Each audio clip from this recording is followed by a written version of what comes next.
నమస్తే, welcome to 69 TV Telugu. నేను జితేంద్ర. బులెటిన్లకు వెళ్లే ముందు హెడ్లైన్ చూద్దాం.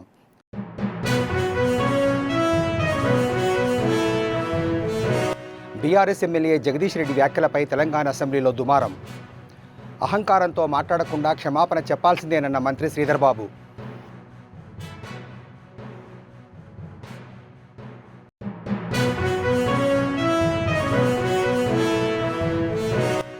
బీఆర్ఎస్ ప్రభుత్వం కేవలం రైతు బంధు ఇచ్చి మిగతా అన్ని పథకాలు ఆపేసింది. ప్రజాప్రభుత్వంలో అన్ని వర్గాలకు న్యాయం జరుగుతుందన్న ఎమ్మెల్యే ఆది శ్రీనివాస్.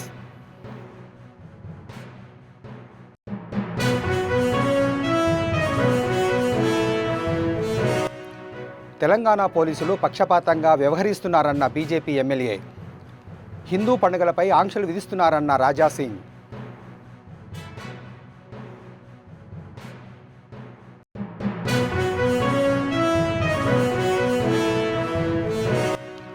గద్దర్ తెలంగాణ ఫిల్మ్ అవార్డ్స్ ఇవ్వాలని తెలంగాణ ప్రభుత్వం నిర్ణయించింది.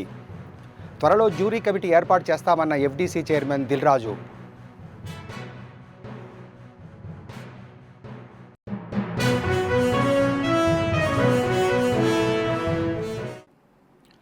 తెలంగాణ అసెంబ్లీలో బీఆర్ఎస్ ఎమ్మెల్యే జగదీష్ రెడ్డి చేసిన వ్యాఖ్యలపై దుమారం రేగింది. స్పీకర్ ప్రసాద్ కుమార్ను ఉద్దేశించి చేసిన వ్యాఖ్యలకు ఆయన క్షమాపణ చెప్పాలని మంత్రి శ్రీధర్ బాబు, కాంగ్రెస్ ఎమ్మెల్యేలు డిమాండ్ చేశారు. తొలుత జగదీష్ రెడ్డి స్పీకర్ను ఉద్దేశించి మాట్లాడారు. ఈ సభ అందరిది, సభ్యులందరికీ సమాన అవకాశాలున్నాయి. మా అందరి తరపున పెద్ద మనిషిగా స్పీకర్గా మీరు కూర్చున్నారు.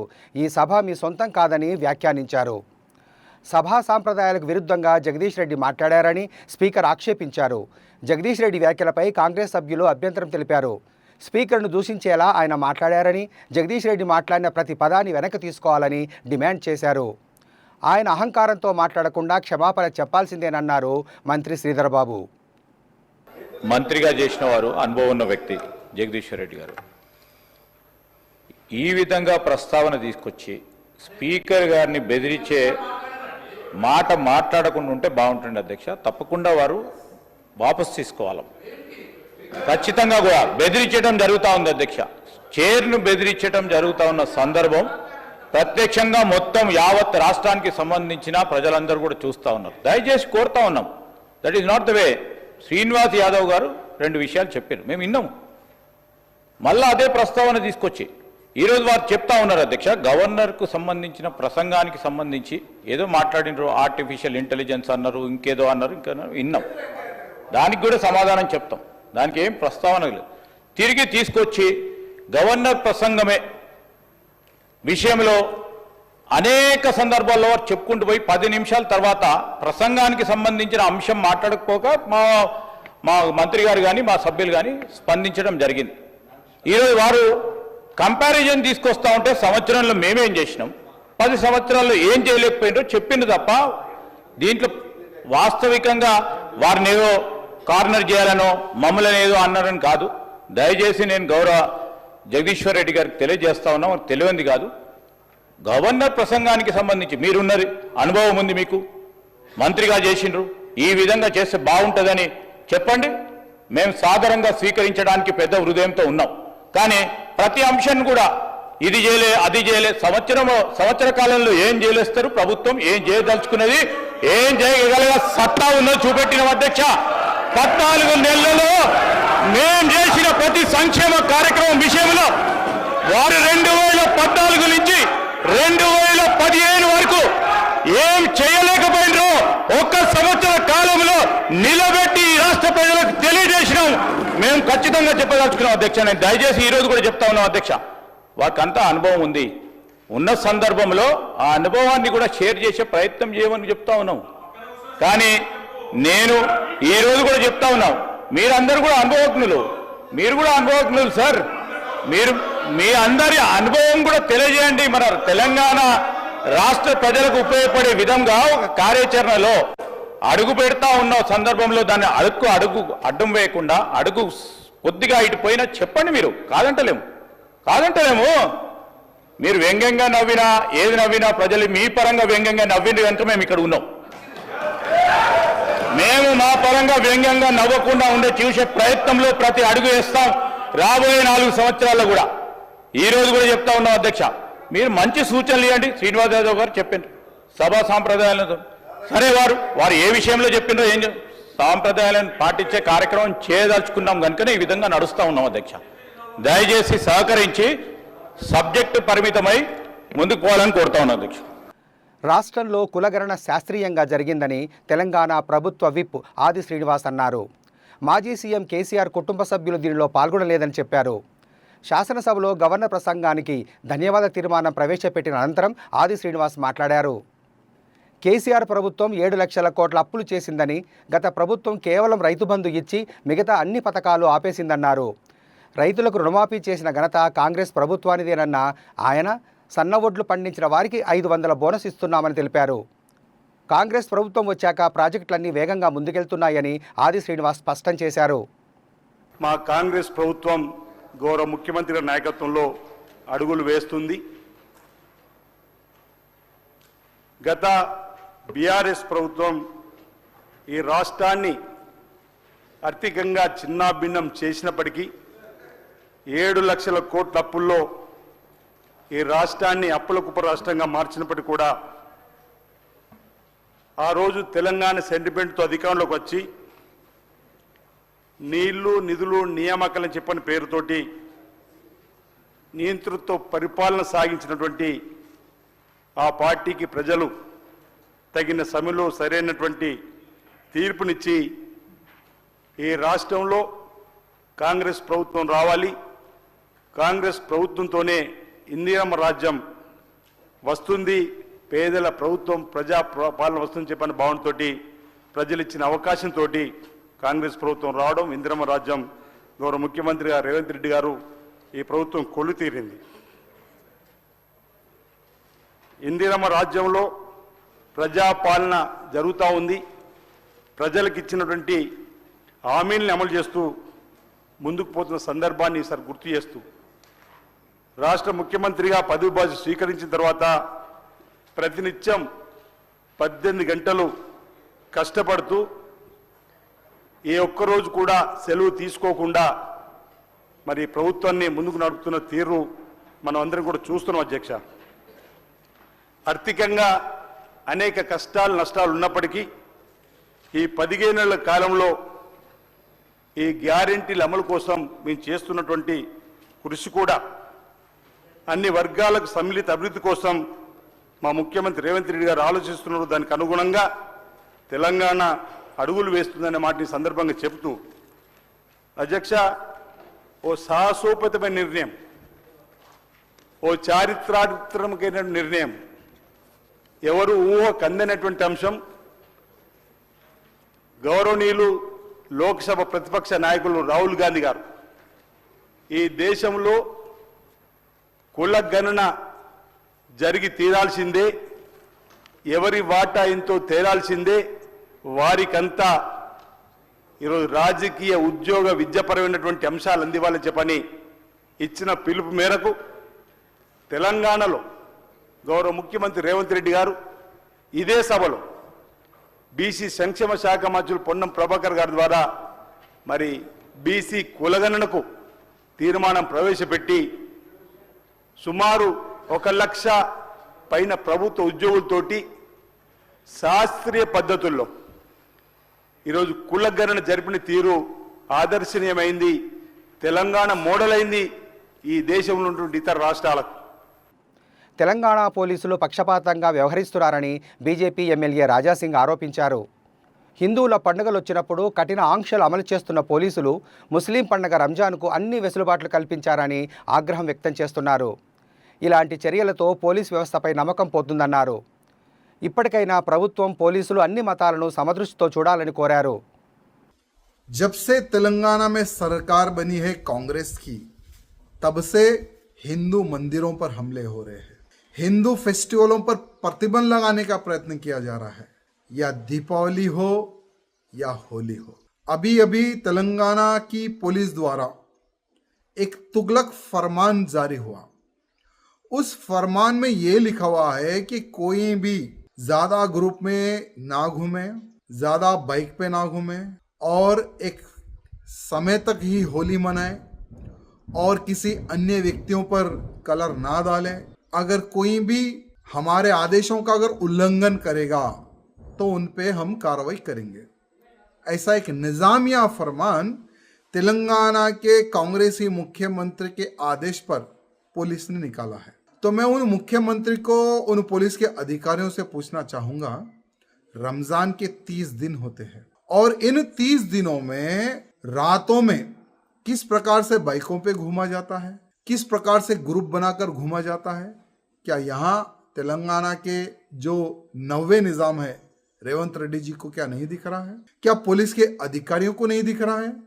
क्या कितना न्यूसेंस होता है पूरे 30 के 30 दिन हैदराबाद में? क्या उनके ऊपर इस प्रकार का कोई फरमान निकालने का क्या विचार नहीं आया है?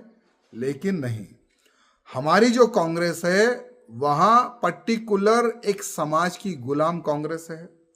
हमारी जो कांग्रेस है वो हिंदू विरोधी कांग्रेस है। यही कांग्रेस आज बताने में लगी हुई है। और हमारे तेलंगाना राज्य के जो मुख्यमंत्री है वो अपने आप को, मैं 8वां नहीं मैं 9वां निज़ाम हूँ, क्योंकि 8वां निज़ाम तो केसीआर साहब थे, मैं 9वां निज़ाम हूँ। और निज़ाम की तो आदत पता ही थी, हिंदुओं पर अत्याचार करना, हिंदू फेस्टिवलों पर ब्रेक लगाना, वही उसका काम था। तो उसको कॉपी के रूप में अभी तेलंगाना के मुख्यमंत्री जी कार्य कर रहे हैं। मैं हमारे तेलंगाना के मुख्यमंत्री से पूछना चाहता हूँ, अगर एक अलग टाइप का अगर फरमान निकालते कि भाई सभी मुसलमान भाइयों से मैं निवेदन करना चाहता हूँ, साल में एक ही दिन होली आता है, कृपया करके रोड पे ना निकले, घरों में नमाज पढ़ ले, क्योंकि हिंदू भाई बहुत ही उत्साह से होली खेलते हैं, रोड पर होली खेलते हैं, गली में होली खेलते हैं, मोहल्ले में होली खेलते हैं।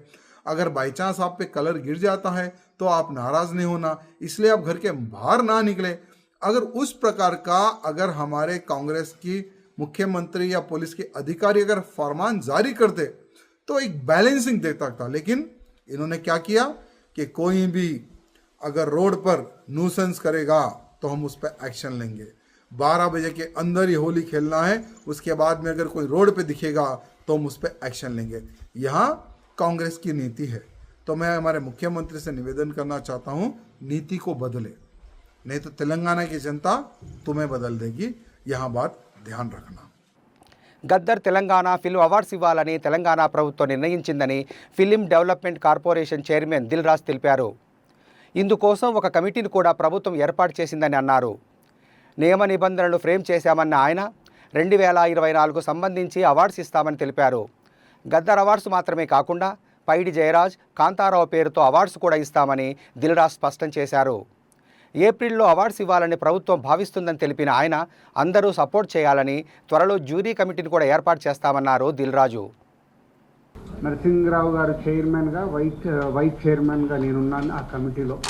సో దీనికి సంబంధించి అవార్డ్ ఎలా చేయాలి ఏంటి అనే దానికోసం గైడ్ లైన్స్ కోసం చాలాసార్లు మీటింగులు చేసి దానికోసం గైడ్ లైన్స్ మొత్తం రెడీ చేయడం జరిగింది.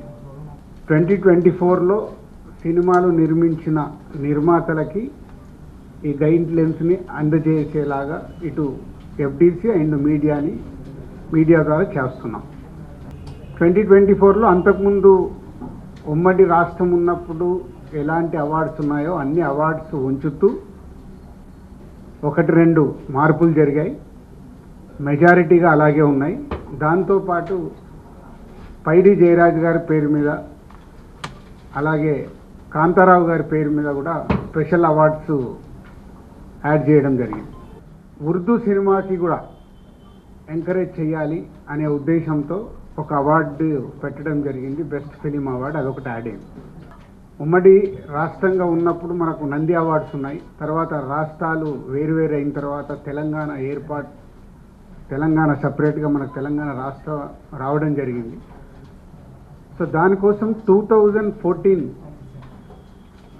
జూన్ నుంచి రిలీజ్ అయిన సినిమాలకి, అంటే ఎవ్రీ ఇయర్ 2014 జూన్ నుంచి 2023 డిసెంబర్ 31 వరకు ఎవ్రీ ఇయర్ ఒక బెస్ట్ ఫిలింకి కూడా అవార్డు ఇవ్వాలని నిర్ణయం తీసుకున్నాం. పాత రోజుల్లాగా ఎలా అయితే ఉన్నాయో కొన్ని మార్పులు చేర్పులతో ఫైనల్ చేయడం జరిగింది. ఆ గైడ్ లైన్స్ మీకు ఇప్పుడు మీడియాకు అందజేయడం జరుగుతుంది.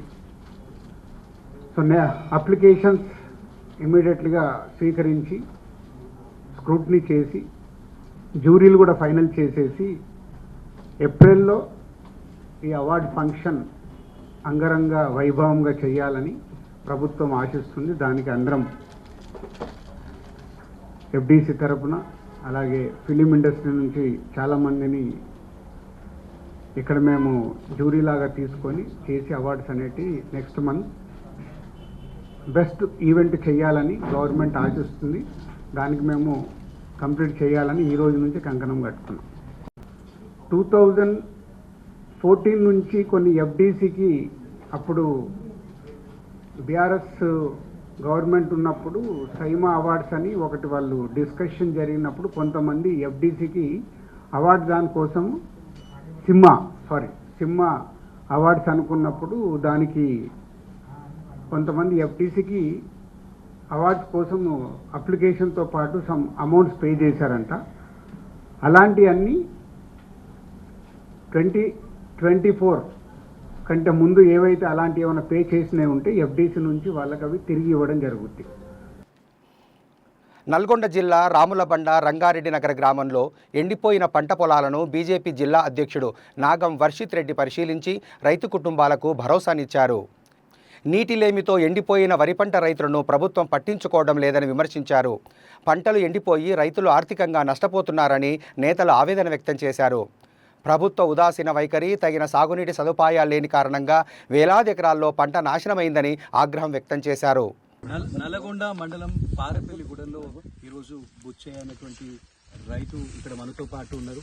మరి ఏ రకంగా నల్లగొండ జిల్లాలో ఉన్నటువంటి 4 మూలల్లో కూడా మరి రైతులందరూ కూడా ఈరోజు కరెంటు లేక, నీళ్లు లేక, మరి వారి పంట పొలాలన్నీ కూడా ఈరోజు ఎండిపోయినటువంటి పరిస్థితి నల్గొండ జిల్లాలో చూస్తూ ఉన్నాము. మరి స్థానిక మంత్రి కోమటిరెడ్డి వెంకటరెడ్డి గారు కావచ్చు, మరి ఈ జిల్లాలో ఉన్నటువంటి ఉమ్మడి జిల్లాలో ఉన్నటువంటి 11 మంది ఎమ్మెల్యేలు కూడా ఎక్కడా కూడా మరి రైతుల పక్షాన నిల్చోకుండా రైతులను కనీసము పరామర్శించినటువంటి పరిస్థితి కూడా ఈరోజు యొక్క కాంగ్రెస్ ప్రభుత్వ హయాంలో ఈ యొక్క మంత్రులు కానీ ఎమ్మెల్యేలు కానీ వాళ్ళు ఎక్కడ కూడా రైతుల్ని పరామర్శించలేదు. మరి నాగార్జున సాగర్లోనైతే మరి మొన్న చూడొచ్చు ఏ రకంగా మరి ఈ యొక్క కరెంటు లేక, నీళ్లు లేక మరి ఎన్నో వందల ఎకరాలు ఈరోజు నల్గొండ జిల్లాలో రైతులందరూ నష్టపోతా ఉంటే మరి ఒక ఫసల్ బీమా యోజన నరేంద్ర మోదీ గారు అటువంటి ఒక గొప్ప పథకం ఉన్నది. మరి దాన్ని కూడా అమలు చేయనటువంటి పరిస్థితి ఈరోజు తెలంగాణలో ఈ యొక్క కాంగ్రెస్ ప్రభుత్వ హయాంలో మనం చూస్తాము. మరి ఫసల్ బీమా పథకాన్ని మీరు వెంటనే అమలు చేయాలని చెప్పి ఈరోజు మేము నల్గొండ జిల్లా తరఫున మేము డిమాండ్ చేస్తూ, అదేవిధంగా నష్టపోయినటువంటి రైతుకి ఎకరానికి 30,000 మీరు నష్టపరిహారము మీరు చెల్లించాలి. మీరు ఏ రకంగా రైతు బంధు ఇయ్యలేదు, బోనస్ ఇయ్యలేదు. రేవంత్ రెడ్డి సర్కార్ మరి ఈరోజు రైతును ఒక దుష్మన్ గా భావిస్తున్నది. కాబట్టి నీ మెడల్ కాంగ్రెస్ ప్రభుత్వాన్ని మెడలు వంచే సమయం వచ్చింది. రైతులందరూ నల్గొండ జిల్లాలో ఒక్క తాటి మీద వచ్చి మరి ఈ యొక్క కాంగ్రెస్ ప్రభుత్వ వైఖరి మీద మరి కలెక్టరేట్ లో కూడా అందరూ కలిసి ఒక నివేదికనిచ్చి మరి మీరు నష్టపరిహారం చెల్లించకపోతే, రైతుల పక్షాన నిలుచోకపోతే మరి రైతు ఉద్యమము మీరు నల్గొండ జిల్లాలో చూడబోతున్నామని చెప్పి ఈ సందర్భంగా కాంగ్రెస్ ప్రభుత్వాన్ని ఈ యొక్క రాష్ట్ర ముఖ్యమంత్రి రేవంత్ రెడ్డి గారిని హెచ్చరిస్తాం. ప్రస్తుత యాసంగి సీజన్ లో రైతులు 6 కాలం కష్టించి పండించినటువంటి పంట చేతికొచ్చే దశలో పూర్తిగా కూడా వరి పొలం పూర్తిగా కూడా నిర్రలు పట్టిపోయినది. జిల్లా నలుమూలలో కూడా భారతీయ జనతా పార్టీ జిల్లా అధ్యక్షుని యొక్క నాయకత్వంలో, వర్షిరెడ్డి గారి నాయకత్వంలో బీజేపీ బృందాలు, కిసాన్ మోర్చా బృందాలు పర్యటిస్తున్నాం. ఏ మూలకి వెళ్ళినా, ఏ తండకి వెళ్ళినా, ఏ పల్లెకి వెళ్ళినా, అది రంగారెడ్డి నగర్ కావచ్చు, కాకడకొండారం కావచ్చు, రామలబండ కావచ్చు, దీపకుంట కావచ్చు, తర్వాత ఏ గ్రామంలో వెళ్ళినా కానీ రైతులు కన్నీటి పెడుతున్నారు. ఈరోజు దీని అందరూ కూడా కారణము కాంగ్రెస్ పార్టీ ప్రభుత్వం. ఆశ్చర్యకరమైన విషయం ఏంటంటే మన కిసాన్ మోర్చా ఆధ్వర్యంలో కరెంట్ ఎస్సీ గారిని కలిసినాం. కాంగ్రెస్ పార్టీ ప్రభుత్వం అధికారంలోకి వచ్చినటువంటి సంవత్సరంన్నర కాలంలో ఒక్క కొత్త పరికరాలు రాలేదట. ఇది సిగ్గుసేటైన విషయం. ఒక రైతు ట్రాన్స్ఫారం తెచ్చేయంగానే కాలిపోతున్నది, తెచ్చేయంగానే కాలిపోతా ఉన్నది. పెండింగ్ లో మొత్తం కూడా ట్రాన్స్ఫారాలు పెండింగ్ లో ఉన్నాయి. డీడీలు కట్టి అందరు కూడా బీజేపీ పోయి ధర్నా చేసిన తర్వాత ఇప్పటి నిన్నటి వరకు 12 ట్రాన్స్ఫారాలు రిలీజ్ చేశారు. మళ్ళీ ఫోన్ చేసి ఇవ్వాలి. అయితే రాష్ట్ర ప్రభుత్వం యొక్క నిర్లక్ష్యం కారణంగా, ట్రాన్స్కో అధికారుల యొక్క నిర్లక్ష్యం కారణంగా ప్రైవేటు వడ్డీ వ్యాపారాలపైన ఆధారపడి అధిక వడ్డీలపైన అప్పులు తీసుకొచ్చి వ్యవసాయ పెట్టుబడులు పెడితే ఈరోజు కాంగ్రెస్ పార్టీ నిర్లక్ష్యం కారణంగా, ట్రాన్స్ఫాధికారుల నిర్లక్ష్యం కారణంగా పూర్తిగా కూడా లో వోల్టేజ్ కారణంగా, ఓవర్లోడ్ కారణంగా పూర్తిగా ఎండిపోతా ఉన్నాయి. ఈ శాపం కాంగ్రెస్ పార్టీ ఈ రాష్ట్రంలో రైతుల పార్టీలో ఒక శాపంగా మారిపోయింది. ఇది మేమంటుంది కాదు, సొంత పార్టీ ఎమ్మెల్యేనే మున్గోడు ఎమ్మెల్యే మాట్లాడి ఈ రోజు మొత్తం కూడా కరెంటు లేదు, ఏం చేస్తున్నారని ఇవాళ మాట్లాడి ఇవాళ తెలుసుకుని వాళ్ళు మీ 10 రోజుల కింద నుంచి కొట్లాడుతా ఉన్నాం. భారతీయ జనతా పార్టీ రాష్ట్ర ప్రభుత్వం హెచ్చరిస్తున్నాం.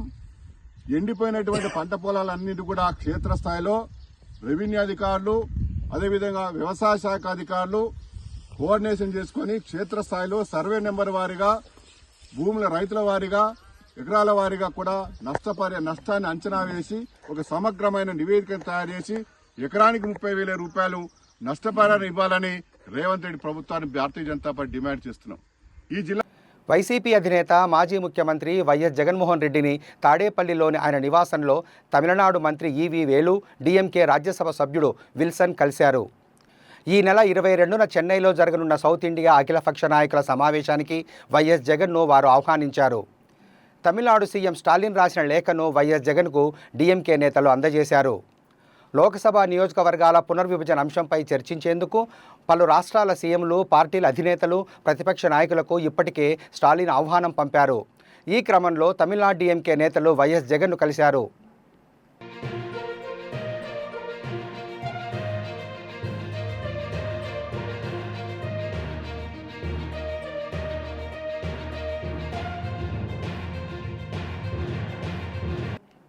ఉమ్మడి ఆంధ్రప్రదేశ్లో తెలుగుదేశం పార్టీ నేతలపై నమోదైన ఓబులాపురం అక్రమ మైనింగ్ పరిశీలన కేసును కోర్టు కొట్టివేసింది.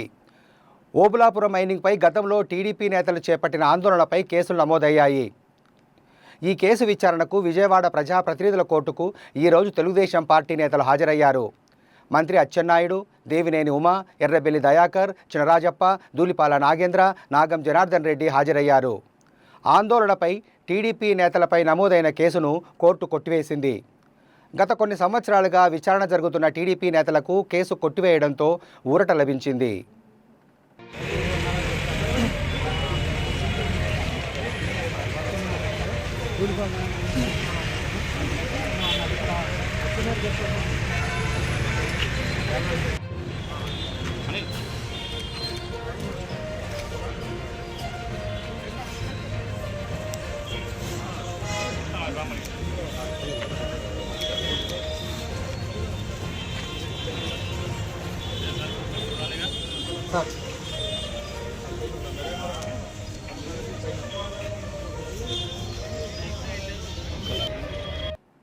హైదరాబాద్ సంతోష్ నగర్ కాలనీ ముస్తాఫా అపార్ట్మెంట్ లిఫ్ట్లో ఇరుక్కొని 5 ఏళ్ల చిన్నారి మృతి చెందాడు.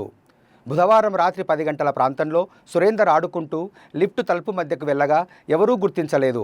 10 నిమిషాల తర్వాత సురేందర్ ఎక్కడున్నాడని వెతకగా లిఫ్ట్ మధ్యలో ఇరుక్కొని రక్తం మడుగులో అపస్మారక స్థితిలో ఉన్నాడు. బాలుడిని వెంటనే ఆసుపత్రికి తరలించినా అప్పటికే మృతి చెందాడని వైద్యులు నిర్ధారించారు. ఒక్కగానొక్క కొడుకు కానరాని లోకాలకు పోవడంతో తల్లిదండ్రులు కన్నీటి పర్యంతమయ్యారు. వీరు నేపాల్ నుంచి జీవనోపాధి కోసం 7 నెలల క్రితం నగరానికి వచ్చి ఈ అపార్ట్మెంట్లో వాచ్మెన్గా పనిచేస్తున్నాడు.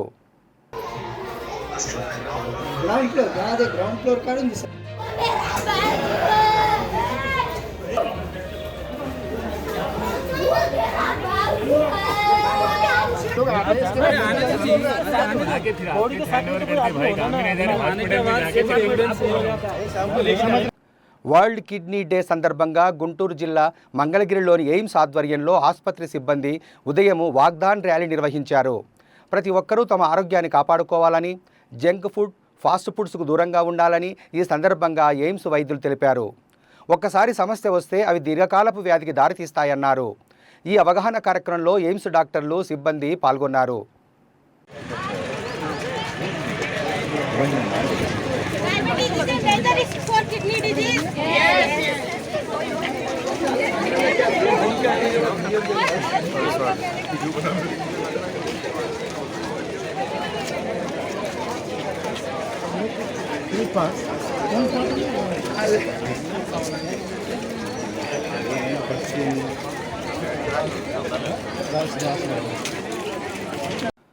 బులెటిన్ ముగించే ముందు హెడ్లైన్స్ మరోసారి.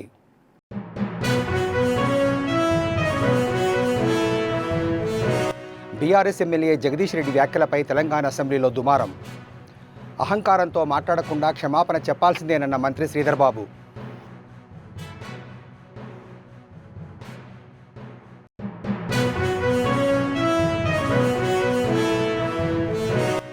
బీఆర్ఎస్ ప్రభుత్వం కేవలం రైతు బంధు ఇచ్చి మిగతా అన్ని పథకాలు ఆపేసింది. ప్రజాప్రభుత్వంలో అన్ని వర్గాలకు న్యాయం జరుగుతుందన్న ఎమ్మెల్యే ఆది శ్రీనివాస్.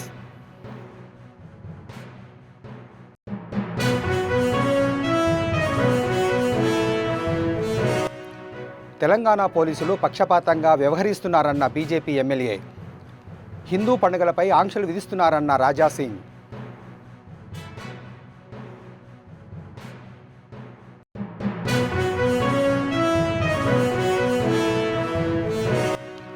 గద్దర్ తెలంగాణ ఫిల్మ్ అవార్డ్స్ ఇవ్వాలని తెలంగాణ ప్రభుత్వం నిర్ణయించింది. త్వరలో జ్యూరీ కమిటీ ఏర్పాటు చేస్తామన్న ఎఫ్డీసీ చైర్మన్ దిల్రాజు.